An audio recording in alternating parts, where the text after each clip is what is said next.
Toto päťkové bavo je špecifické tým, že je to v podstate taká úloženka, pretože je to ročník 2012, ale to auto bolo viac garažované ako jazdené, pretože má necelých 117 000 kilometrov, ale pozor, tie kilometre sú originál.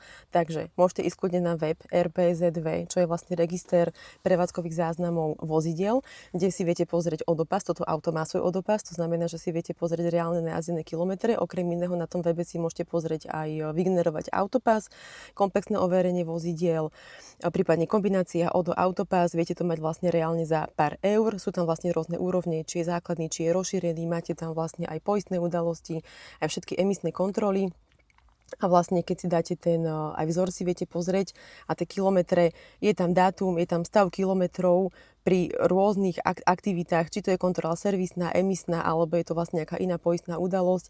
A toto je dôležité na to, že v podstate sa o mnoho ťažšie na Slovensku stáčajú kilometre, ako napríklad v zahraničí. Toto auto je Slovák, takže kompletná servisná história, aj keď servisy nemáte k autu v autorizovaných servisoch, tak aj bežné servisy v podstate by mali naplňať tento register všetkými záznamami o vozidle.